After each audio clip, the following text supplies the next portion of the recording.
ciidanka biliisku iyagoo gudanaya waajibaadkooda dastuuriga ah ee loo asaasay oo ah ilaalinta nafta maalka iyo qarannimada jamhuuriyadda somalilan waxay had iyo habeen u soo jeedaan gudashada waajibaadkaas waxaana halkan aan ku sheegaynaa inuu socdo howlgal ay ciidanka biliisku wadaan kaasoo ay kaga nadiifinayaan caasimadda iyo gobollada kaleba dhallinyarada kooxaha ah ee magacyada la baxa isla markaana dhexdooda ka dagaalama sidoo kalena dadweynaha ka booban moobilada qaaliga ah iyo alaabooyinka qaaliga ah sidaan toddobaadkii hore idiin sheegay ciidanka biliisku wuxuu ballan qaadayaa inuu si toddobaadlaa idinku soo gudbiyo hadba wixii cusub iyo wixii howlgalaha ay fulinayaan iyagoo gacan ka helaya dadweynaha ciidanka biliisku iyagoo ka sifeeyey kooxihii ku dagaalami jiray magaalada waxay bilaabeen kooxahaas dhallinyarada oo tamar darani inay masaajidada galaan kuwaasoo xalay galay masaajid ku yaalla xaafadda sheekh nuur dab la taagay abbaara 8 habeenimo isla markiibana ciidanka biliisku ay ka howlgaleen waxaana gacanta lagu soo dhigay dhammaan eedaysanayaashii hawshaa galay ama falkaa galay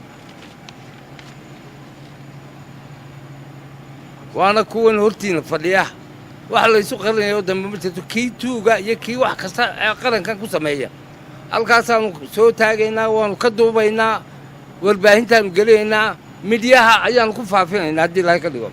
haddaba dadweynaha reer somalilan oo si fiican noola shaqeeya waxaannu leenahay waad ku mahadsantihiin wada shaqaynta wanaagsan waxaanan idinka codsanaynaa inaad ubadkiinna ka wacyigelistaan arrimahaas waxaa kale oo howlgalkaas socda ka mid ah gaadiidkii sifaha sharci darrada ah lagu watay sida liisan la'aanta lambar la'aanta iyo buug la'aanta waxaa kale oo jira gaadiid ka mida gaadiidka fijista maaha dhammaantoodii oo lagu sameeyo falal dhaqan xumo ah taasoo ay ciidanka biliisku tallaabo ka qaadayaan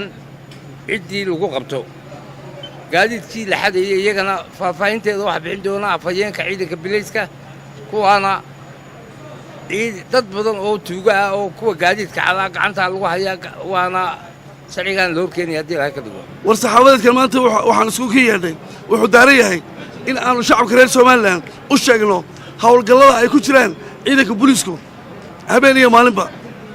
howlgalladaas oo ad ku adkeynayaan nabadgelyada guud ee dalka iyagoo ka hortegaya intaan dambi dhicin hadduu dhacana ay ka daba tegayaan ciidanka booliisku waxay howlgalladooda ku bartilmaamaysanayaan dhallinyarada kooxaha ah ee qaswadayaasha ka ah oo markii magaalada looga adkaaday masaajidkii weeraraya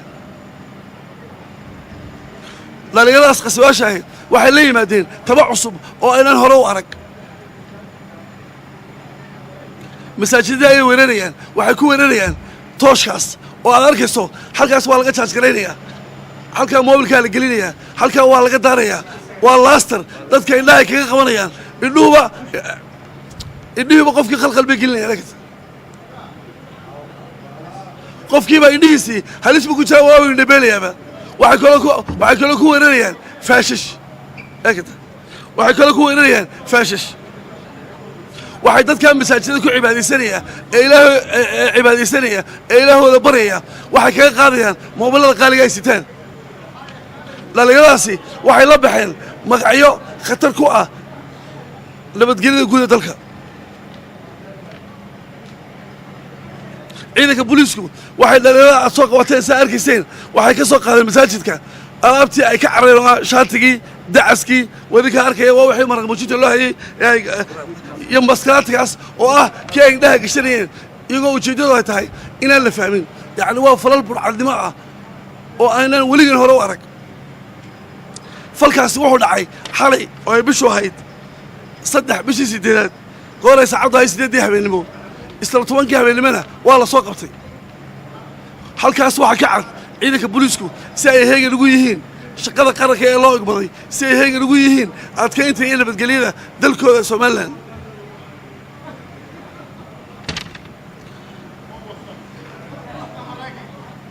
sidoo hore u sheegay taliya-ku-xigeenka ciidanka booliisku sare guuta cabdiraxmaan toddobaadle kasta waxaan ummadda somalilan u soo bandhigi doonaa wixii ay ciidanka booliisku qabteen wixii taba cusuba ee aanu aragnay sida tanoo kale iyo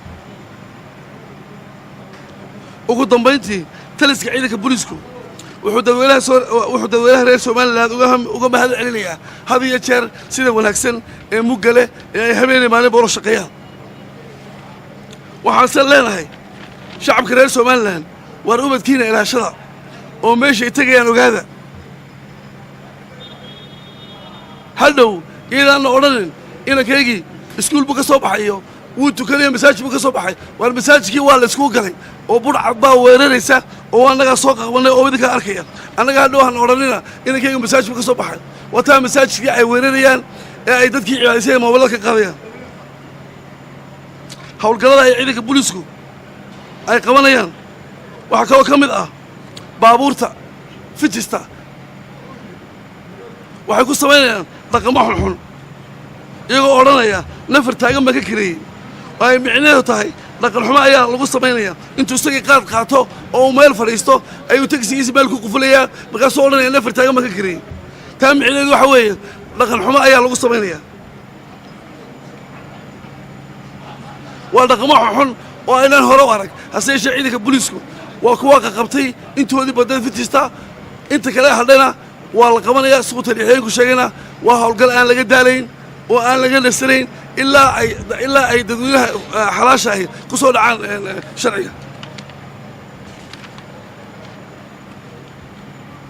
waxay kaloo ciidanka booliisku gacanta ku soo dhigeen intoodii badnayd dhalinyaro baryahan dambe baabuurta xada oo furayaasha samaysta iyagoo tuugadaa iyo furayaashaa ka baranaya internetyada waxaanu uga digaynaa inay aad iyo aad uga feejignaadaan intoodii badnood waa la hayaa howlgalkaasi ma aha mid istaagaya ma aha waxaan mar labaad iyo mar saddexaad ba leenahay waar dhalinyarada ilaashada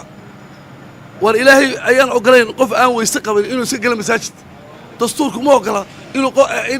xitaa markii qof laga qabanayno sharciga ogolayn iyagii qaswaasha ahaana markii magaalada laga adkaaday ayay intay carareen bay naf moodeen masaajidadii waana idin caddahay in booliiska somalilan sida ay wax ugu qabanayaan anigoo aan fahlinayn dawladaha la aqoonsaday ee inaga waaweyn ayaan 2 saacadood gudaha wax ku soo qabanayn waxaanu uga digaynaa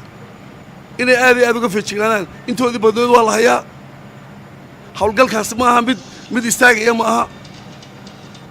waxaan mar labaad iyo mar saddexaad ba leenahay waar dhalinyarada ilaashada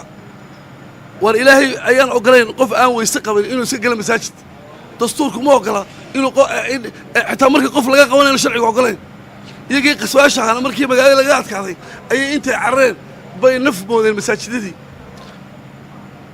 waana idin caddahay in booliiska somalilan sida ay wax ugu qabanayaan anigoo aan fahlinayn dawladaha la aqoonsaday ee inaga waaweyn ayaan 2 saacadood gudaha wax ku soo qabanayn xaafadda sheekh nuur meesha layaa dab taagan dab la taagay ha haddaan idiin sharaxno baashaas waa wejigiisa gashanayno si aan loo arag ama loo aqoonsanin wejigiisa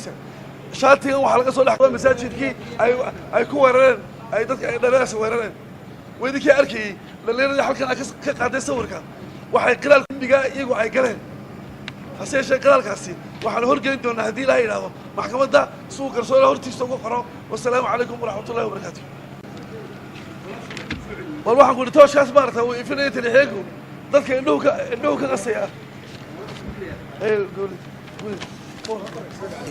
xaafadda sheekh nuur meesha layaa dab taagan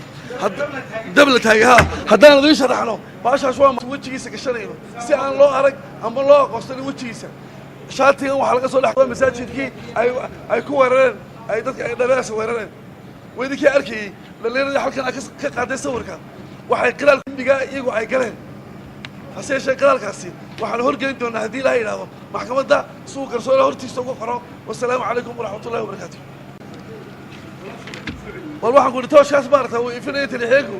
dadka indhuhu ka qasaya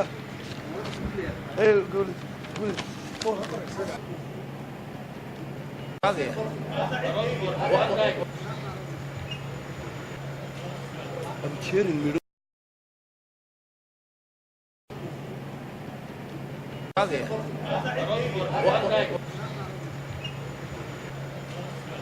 cheering.